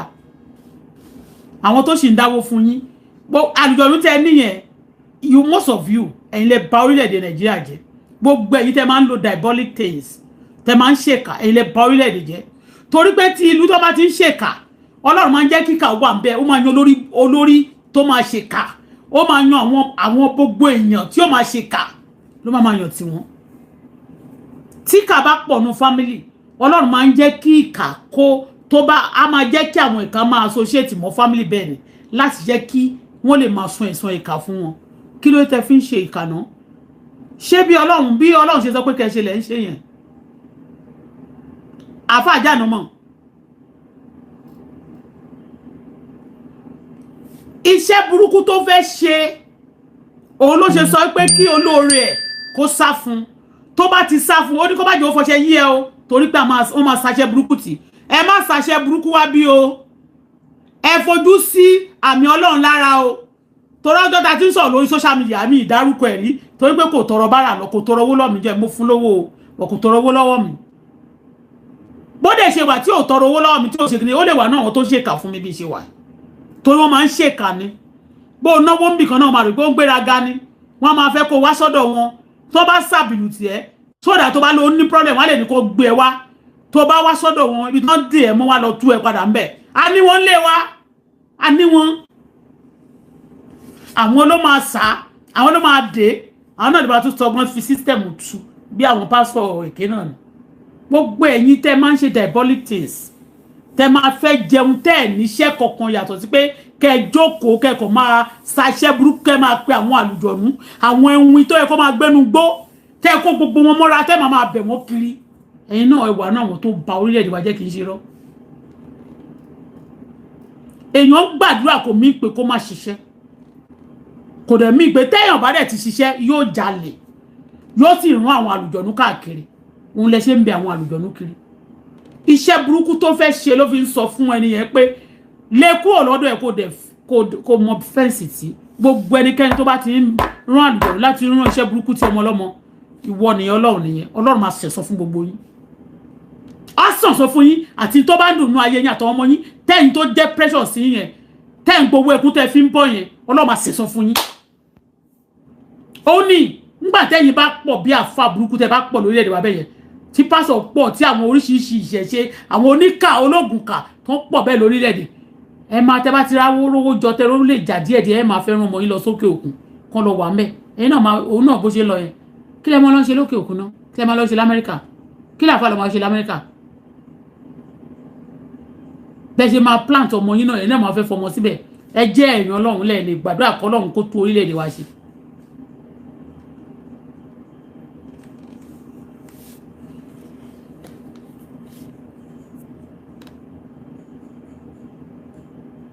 pé nọ́mbà wọn títí tí wọn ò pé kọ́ ọmọ pé ẹni yẹn ti máa sùn yẹn kí àwọn àmì láti fi ṣàlàyé ọ̀rọ̀ yẹn fún wọn ìyẹn wá lè mọ́rọ̀ yẹn mọ́ra mọ́ bí mo ṣe tẹ WhatsApp mi mọ́lẹ̀ mo ṣe fọ́ ìsàlàjì Saheed Òṣùpá pé Saheed Òṣùpá fídíò jẹ́ ní kí n ṣe fún bàbá Kọ́lá Olótù ó mà ti dá wàhálà alẹ́ ó ti dá wàhálà alẹ́ àmì náà ti gbé olórí aláàánú mi pé kí wọ́n lé mi dànù pé kí kókó mo fẹ́ sì yẹ kálẹ̀ mo ní ẹ ṣàánú mi ẹni yẹn náà ló kó fún mi gẹ́gẹ́ bí aláàánú ẹ jọ̀ọ́ ẹ ṣàánú mi ìgbà tí mo wá fọ́ èsì tán láti Saheed Òṣùpá ti pè mí náà pé ó ṣúọ̀ pé bẹ́ẹ̀ ló ṣe rí mo ṣúọ̀ wọ́n ní sọ lè sọ níwájú àmì ọlọ́run mo ní mo lè sọ lójú ẹ̀ mo ní mo lè sọ lójú èmi gan ni mo gbé kọ̀ fún chairman mi ọwọ́ mi ní fóònù ẹni yẹn wà wọ́n ní sẹ́ kí àwọn sẹ́ndì voice note yẹn sí àmì ọlọ́run mo ní ẹ má sẹ́ndì torí pé chairman mi yẹn sọ pé kí n má sọ síta àárín ìgbà tí chairman mi yẹn máa dàrú àárín wa máa dàrú tẹ́ bá sọ síta àti Saheed Òṣùpá sí fún mi lọ́kàn balẹ̀ pé kí n fọkàn balẹ̀ àárín wọn ò ní dàrú àwọn ọmọ báwọn ṣètò àárín yẹn wọ́n dẹ̀ sẹ́ndì voice note yẹn sí àmì ọlọ́run bí àgbà kò ṣe dé nìyẹn o àgbà kò ṣe dé nìyẹn o bí àmì ọlọ́run ṣe rí voice note yẹn àgbákò kan dé ni Saheed Òṣùpá tó wá sẹ́ni voice note yẹn sí Sheikh Ìyá Sàtàrù lábẹ́òkúta táwọn náà bá wọn fídíò yìí wọ́n mọ̀ testify sọ̀rọ̀ tí mo sọ yìí kásà má fọ̀rọ̀ kù bí àmì ọlọ́run ti gbọ́ voice note yẹn báyìí bó ṣe bẹ̀rẹ̀ sí pé chairman mi yẹn pé ọ̀rọ̀ tí mo ní kẹ́ ẹ má sọ ẹ padà sọ fàáfàá sún náà Òṣùpá ti sẹ́ni voice note sọ́hùn kásà má fọ̀rọ̀ kù àmì ọlọ́run wá lérò pé Òṣùpá máa bọ́ sórí stage wọn bẹ̀rẹ̀ sí ní bú àwọn ní live tí wọ́n bá lọ àmì ọlọ́run wá mọ tí tó lè ṣe àmì ọlọ́run wá pé chairman mi yẹn wọ́n á ń bú wọn gan chairman mi tèmi náà wá pè mí wọ́n á sọ̀rọ̀ sí mi àfàsùn náà èmi ní kò má sọ̀rọ̀ ìfẹ́ anybody ó wá sọ fún Òṣùpá ó ti dé wà lálẹ́ àmì náà ti ń bú àwọn ọmọ ní ìwò kí ni mo wá kàn báyìí káṣà má fọ̀rọ̀ kan àmì náà wá fẹ́ wá gbogbo ọ̀nà láti lọ bá Alhaji Saheed Òṣùpá tó yóò ti ń pè Alhaji Saheed Òṣùpá ò gbé kọ́ ó pè wọn ò gbé kọ́ tí mo máa ń parọ́ gbogbo àwọn náà ń wo báyìí wọn ò gbé kọ́ wọ́n pé kí ni kò wọ́n ṣe ilé wọn Mágòdò nìkan ló mọ̀ wọ́n ti kókó Mágòdò kọ̀ mọ́ bí tí wọ́n ń gbé ní Lẹ́kì ó wá pe ẹnìkan mo kàn fowókọ́ bẹ́ẹ̀ ẹnìyẹn láṣìírí ni ẹnìyẹn ló wá sẹ́ndì àdírẹ́sì sí àmì ọlọ́run náà fi lọ jí ká Alhaji Saheed Òṣùpá mọ́lé wọ́n wá dúró sẹ́nu géètì wá ń gbá títí kó tó di pé gateman mo mọ̀ pé Alhaji Saheed Òṣùpá wọn nílé òun kò wọ́n láti sí géètì fún gateman sá padà wá sí géètì fún àmì ọlọ́run ló bá wọlé àmì ọlọ́run wá sọ fún Alhaji Saheed Òṣùpá pé irọ́ ni kò rí bẹ́ẹ̀ irọ́ ni mo pa àmọ́ wọn àwọn àfáà tó tẹ̀lé àmì ọlọ́run wọ́n wá fi snap picture Alhaji Saheed Òṣùpá tàmí ọlọ́run méjì dúró yàrá wọn nínú pálọ̀ wọn pẹ̀lú Alhaji Saheed Òṣùpá tàmí ọlọ́run wá sẹ̀dẹ̀ sí wọn ṣe họ́ọ́bì ok mo wá sọ fún Alhaji Saheed Òṣùpá pé àwọn pípù yìí wọ́n máa ń ṣe họ́ọ́bì sí mi nígbà tí àmì ọlọ́run wá kù ní ọ̀dọ̀ Alhaji Saheed Òṣùpá Alhaji Saheed Òṣùpá náà wá pè mí pé kí n wá sọ́dọ̀ àwọn èmi náà wá gbéra mo wá lọ sọ́dọ̀ wọn ní Lẹ́kì mo ní báwo lọ́wọ́ ṣe jẹ́ mo ní yìí jẹ́ parọ́ mọ́ wọn ọwọ́ mi gan ni fóònù chairman yẹn wà tábìlì náà fi pè wọlé mo dẹ̀ ń gbọ́ tí wọ́n sọ pé kí wọ́n lé mi dànù nítorí fídíò tí mo ṣe fún bàbá wa Kọ́lá Olótù wọ́n ní mo ṣọ́ mo ní ẹ jẹ́ ká pé chairman mi yẹn a dẹ̀ pé chairman mi yẹn ní fídíò kọ̀ wọ́n sọ pé sí bẹ́ẹ̀ ni lóòótọ́ wọ́n ní bẹ́ẹ̀ ni ọwọ́ súnà gan ló gbé kọ́ fún mi ó ní kí n lè dànù ṣùgbọ́n mo sọ pé kọ́mọ yìí kọ́ má sọ̀rọ̀ ìfún yín ṣùgbọ́n tọmọdé bọ́ sọ pé òun lálàá kan yín tó rọ̀sùn ló fi lálàá mo ní mo lálàá kí ṣe pé tí mo rò sùn ọ̀tọ̀ ló jẹ́ pé tí mo rò sùn náà ni kásà má fọ̀rọ̀ gùn chairman mi ẹ̀dẹ̀ sọ fún aláìsàn àdéṣùpá pé èmi dẹ̀ sọ pé mi ò ní lé wáyé tó fi wá sọ̀rọ̀ yẹn tó gbé ẹ̀dẹ̀ ti di wàhálà àmì náà ti ń kí fáwọn báyìí aláìsàn àdéṣùpá bá mi bẹ chairman mi pé kí wọ́n má bínú pé kí wọ́n má lé mi wọ́n ní àwọn náà ti promise mi pé àwọn ò ní lé mi dànù wọ́n ní àmì náà gẹ́dẹ̀ ti wá sọ pé òun ò sọ bẹ́ẹ̀ mo gbà ó sọ bẹ́ẹ̀ fáwọn ó sọ bẹ́ẹ̀ mo lè mi gan gbọ́ ó sọ bẹ́ẹ̀ fún yín kásà má fọ̀rọ̀ gùn aláìsàn àdéṣùpá wá wò pé òkè àwọn làwọn mọ̀ nǹkan táwọn rí pé kí n wá lọ bẹ àmì Ọlọ́run wọ́n á yarí pé kò possible ẹni tó ṣẹ̀ mí ẹni tí mi ò ṣẹ̀ ẹ tún wá ní kí n lọ bẹ́ẹ̀ wọ́n ní àfàsùn náà ẹni tí àgbàlagbà rí lórí ìjókòó tọmọdé bá gun obì kò lè rí kí n wá lọ bẹ̀ mo ní ẹni lọ bẹ̀ wọ́n sàdé kí n lọ bẹ̀ káṣá máa fọ̀rọ̀ ọ̀gbọ̀n láti sáré òṣùpá àwọn àgbẹ̀ nìkan chairman mi kan wọ́n pè ní system àwọn náà wọ́n mọ̀ gbọ́ fídíò ìbáyìí wípé kí n fi lọ bẹ̀ àmì Ọlọ́run pé kájọ lọ ó dùn mí kan ṣùgbọ́n mo wá gbọ́rọ̀ sí Alhaji Saheed Òṣùpá lẹ́nu àwa gbéra níjọ́ kejì nígbà tá a dọ́dọ̀ àmì Ọlọ́run pẹ̀lú ẹni tí wọ́n pè ní system yẹn wọ́n sọ fún mi ní kí n má sọ owó ń bẹ̀. sórí táwọn èèyàn bá ti fẹ́ ṣèkà fún ẹ ṣé kí n sọ fún ẹ lónìí táwọn èèyàn bá ti fẹ́ ṣèkà fún ẹ tó pọwọ́ pọ̀ lórí ẹ nítorí máa ṣe náà ni wọ́n á ní kó wá lọ bẹ ẹnìkan tó ṣe ó ṣe nìyẹn o ẹ jọ kí lọmọdé ẹmí kí ni àfáàsì náà kí ló fi ṣe àmì Ọlọ́run ó gẹrun fún àmì Ọlọ́run ó mọ àmì Ọlọ́run rí kò pé àmì Ọlọ́run ò dẹ̀ pé kó mọ̀ òun rí o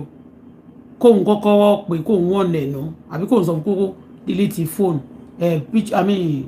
fídíò tó ṣe fún olóòtú kò sọ yẹn fún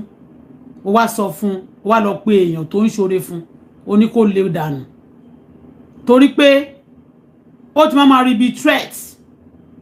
a máa rí orúkọ tó ń jẹ́ bí àáfàá súná yẹn bí pé òun ò kì í ṣe àáfàá bí pé a máa rí bí pé bóyá ó mọ àṣírí òun bí pé àwọn kan ò kì í ṣe àáfàá súná you understand ó ti rí bí threat ìgbà tẹ́ ẹ tún padà lọ gbé bá tẹ́ni kó wá lọ tẹríba sábẹ́ yẹn kó lọ máa bẹ̀ nígbà tí ò ṣe iṣẹ́ tó wá fẹ́ ṣe fún bó ṣe tún rí face to face yẹn ó máa parí iṣẹ́ yẹn tí ni tẹ́ bá call a spade ó possible kó má máa ké kiri bẹ́ẹ̀lẹ̀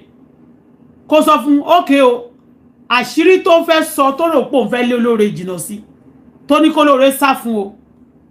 òun ló ṣẹ́ kẹ́ sọ fún pé kó kàn ṣe sorry fún pé òun kàn sọ fún gẹ́gẹ́ bí tẹ́ bá ti pè pé kó ṣe sorry fún ó possible kí ọ̀rọ̀ yìí má di báyìí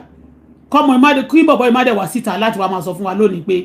nǹkan báyìí o tó bá ti pa ń o tí nǹkan kan bá ṣe ń o ẹni báyìí ní kẹ́ mú o ó possible kó má sọ bẹ́ẹ̀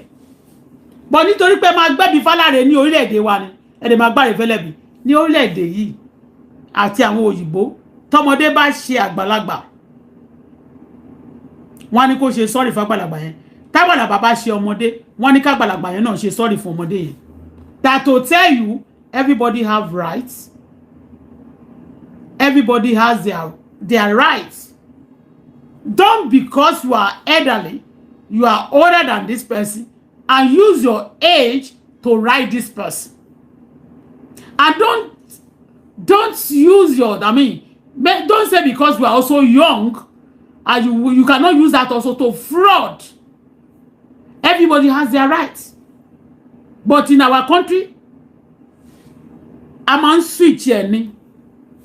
Ìdá àgbàlagbà bá ṣe burúkú. Wọ́n máa ní wọ́n lọ bẹ̀ náà ni. Bó ṣe rere, wọ́n ní wọ́n máa bẹ̀ náà ni. That's why we find ourselves into something. And Bíbélì dẹ̀ sọ fún wa. Ó ní ẹ̀yin ọmọdé ẹ máa tẹríba fún àgbàlagbà. Àwọn bàbá yín ìyẹn mi pé ẹ̀dá.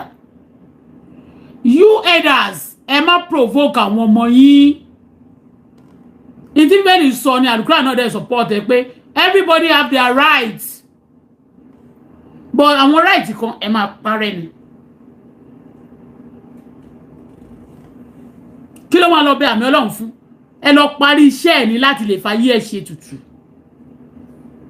Láti lè ba ògo ẹ̀ jẹ́. Ṣé ẹni tí ò ṣe máa ń bẹ̀bẹ̀ ni? Ẹ má máa jẹ́ kéèyàn ṣe tí bá ṣe ọmọ mi bó ṣe wà yẹn. Màá ní okay I'm sorry. Tó bá ṣe màá ní you have not said sorry. Don't believe that okay torí o jẹ́ kíni. Tí bá ṣe ẹ́ mi ń ṣe pé bóyá ẹni jẹ́ I will say sorry when you offended me. Say sorry. Don't be mean. Don't be you know. lè máa sọ pé kó dáríjì mi lórí nǹkan tí mi ò ṣe bọ́ ọlá Alhaji Saheed Òṣùpá àti system tí wọ́n tẹ̀lé mi mo ṣe bẹ́ẹ̀ nígbà tá a débẹ̀ a bá gbogbo wọn nínú pálọ̀ wọn àmì Ọlọ́run àtàwọn àáfàá a bá wọn bẹ̀ mo dẹ̀ dọ̀bálẹ̀ tán mo dẹ̀ bùdó ṣe sọ pé ẹ má bínú sí mi ṣé ẹ má bínú sí mo bẹ̀rẹ̀ ṣe ń bẹ̀bẹ̀ lórí nǹkan tí mi ò ṣe àmì Ọlọ́run wá sọ statement kan ní tí báyìí pé mo rò wò màá ní kó máa nà ẹ́ káàkiri àdúgbò ni màá ní kó máa nà ẹ́ káàkiri ni bí mo ṣe gbọ́ yẹn báyìí mo kàn dídì. Imagine kì í ṣe gbogbo jáde wá ṣe ṣòfò àmì Ọlọ́run ni àmì Ọlọ́run tó ṣe ṣòfò ẹni ṣó o lè sọ bẹ́ẹ̀ fún tí o bá sọ̀rọ̀ ọmọ president Tinubu ṣe ti tóbi jù ṣó o lè ná ọmọ Wàsíù Àyìndé káàkiri ṣó o lè máa ná ọmọ Wàsíù Àyìndé káàkiri mo bèrè ní kí ló ṣe fún ẹ ó gbọ́ pé òun sọ̀rọ̀ fún olóore pé kẹ́niyẹn sá fún tó rẹ̀ sí sáṣẹ́ burúkú torí pé iṣẹ́ burúkú tó fẹ́ sà láti bá yé ẹ̀jẹ̀ oníkẹ́niyẹn sá fún nígbà tó tún ṣe tán táṣìírí tú instead of kó say sorry or tó bá tẹ̀ sí sorry kó wà remorse you believe that you know you have connection ṣé o lè ṣe bẹ́ẹ̀ fún ọmọ president àbọ̀ lè ṣe bẹ́ẹ̀ fún ọmọ minister kan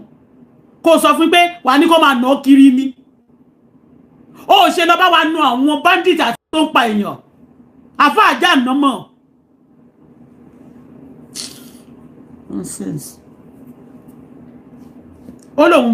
ńgbà tán tún gbé lọ kó lọ bẹ́ẹ̀ ó ní tí bá jẹ́ kiri ni ó máa ní kó máa nà káàkiri ni àbí. lórí ìkúnlẹ̀ mo dúró sórí ìkúnlẹ̀ mo á fẹ́ sọ̀rọ̀ bí chairman mi ẹ ṣe fàmílà sọ nípa àná má sọ anything mo kàn ń sọ ẹkún ni lórí kan tí mi ò tí wọ́n mọ̀ nà mí káàkiri tó mo á ní ẹ sáà má bínú mo gbé ẹ má lọ èmi ti dáríjì ọ kí ni mo ti dáríjì ọ mo sáà fi kú òun bẹ́ẹ̀ nígbà tó wá di ọjọ́ kẹta tá a kó lọ́dọ̀ àmì Ọlọ́run Alhaji Saheed Òṣùpá wọn á pè mí wọn ní àbá súnà orúkọ súnà tó ń jẹ yẹn ta ló fún ẹ sáàmì Ọlọ́run ló fún ẹ mo ní àmì Ọlọ́run kọ́ èmi mo fúnra mi wọn ní wọn ló fún rẹ wọn ní kò dáríjì ọ máa ṣe tiẹ̀ lọ ọ̀rọ̀ yẹn ó wọnú akínyẹmí ara mi kò dáríjì mi kí n máa ṣe tèmi lọ tó ìmúlẹ̀ sì gbà fọlọ́run mo bá ń ṣe.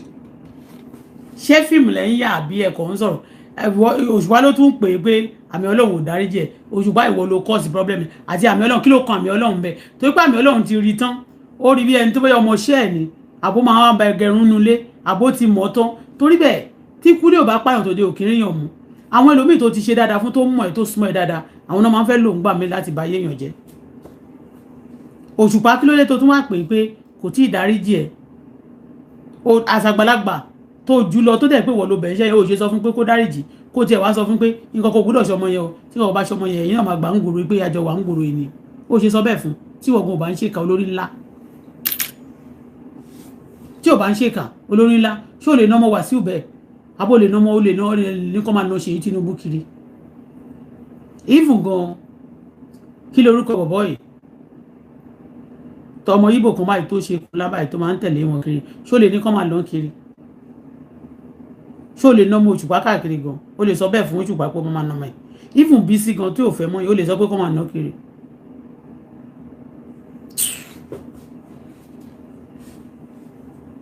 Òṣùpá ìwọ ló tún pè é pé kò tí ì dáríjì ẹ̀ ó wò ṣe gbálẹ̀ pé ìwọ ló rán níṣẹ́ dé tòrutòru iṣẹ́ tó lè rán ọmọ tiẹ̀ iṣẹ́ tó lè rán àwọn àbúrò ẹ̀ iṣẹ́ fúnra rẹ̀ kí ló ṣe ẹnu tiẹ̀ gan tó lè jáde tó ní pé bàbá ọ̀rọ̀ tẹ́ ń sọ yẹn kẹ́ jẹ́ kó wò ó ti máa ṣe kiri kan fún yín ó ṣe jáde ẹ máa mú àwọn ọmọ ọlọ́mọ ẹ máa bẹ̀ wọ́n níṣẹ́ burúkú káàkiri.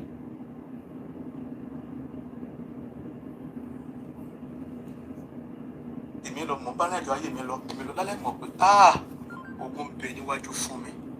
àti máà tí wọn ò lé mi dànù yẹn bí máà yẹn tó jẹ́ chairman mi bó ṣe wọnú àdánwò látọdún náà lọ́rùn lélẹ́yìí o. ẹ gbọ́. máà yẹn ta gbogbo nǹkan tó ní ó ta trailer ó ta complain ilé ẹjọ́ kan ló kó bẹ́ẹ̀ tí máa yẹn fẹ́ ta báyìí tó fẹ́ ta ní 600 million kẹ́lẹ́ bá mọ̀ pé bí máa yẹn ṣe lówó lọ́wọ́ tó tẹ́lẹ̀ gbogbo nǹkan ẹ̀ ló tán ilé yẹn nìkan ló kù tó fẹ́ fi ṣàgbèsè báyìí tá à ń gbàdá pé kọ́yìn kéèyàn wá rà àmọ́ bí tógun ti wá tó àṣà tẹ̀síwájú àmọ́ kí ló fa sábàbí tí mo fi ń rí. ṣe gbọ́ láti ìgbà yẹn báyìí ni problem ti ṣe àdánwò tí wá tẹ̀lé ẹni tí ó jó lórí ẹ̀yìn torí bó ti sọ fún pé kó le àmì Ọlọ́run àti Òṣùpá àti gbogbo yín nísìnyí àmì Ọlọ́run ìwọ ni wọ́n ń sọ wípé ìwọ ló sọ pé ìwọ ló kọ́ sí wàhálà fún olórí ẹ̀ torí ìwọ náà dẹ̀ ni tó ìwọ làfà ọ̀dọ̀ gbogbo wọn àtòṣùpá yìí náà ó ní oògùn lọ́wọ́ ju àfà gan lọ ṣáwọn olórin oògùn wọn ní àwọn eléyìí mo sọ̀rọ̀ ọgbà tí màláìka yẹn tó gbé mi lọ sọ́dọ̀ wọn àwọn alájàlẹ̀ ní ọ̀nà ọ̀rá lọ́hùn àfà tó wà lọ́wọ́ wọn àwọn eléyìí wọ́n ní oògùn ju àwọn olóògùn lọ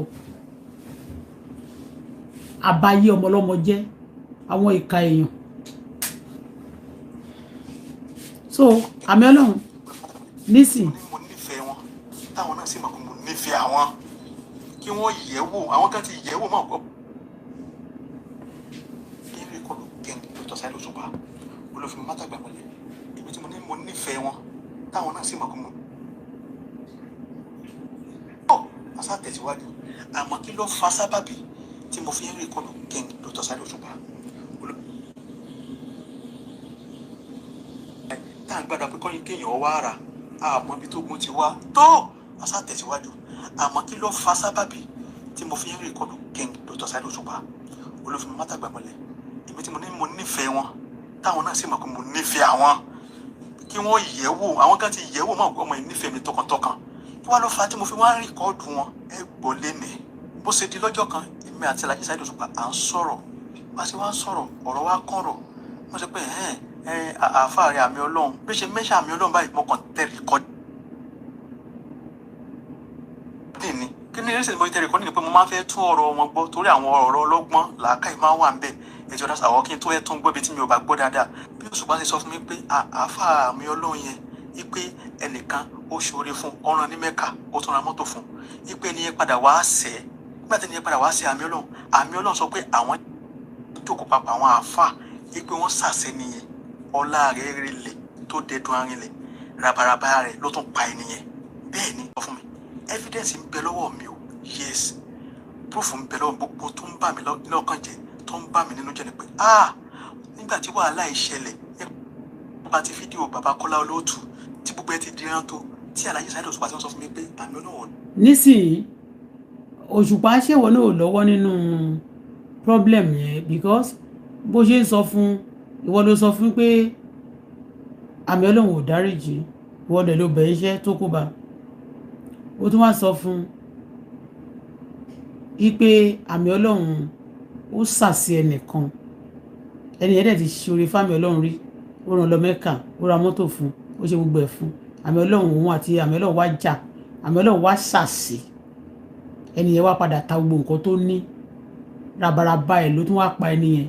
òun try láti sọ fún sí pé olóore ẹ̀ tí ò sá fún yọ sí o àmì Ọlọ́run ló wà ń bẹ̀ Òṣùpá Saheed bàbá fọ́pọ̀ mọ́yọ̀ nìyẹn ìfọ́pọ̀ mọ́yọ̀ ó fọ́pọ̀ mọ́yọ̀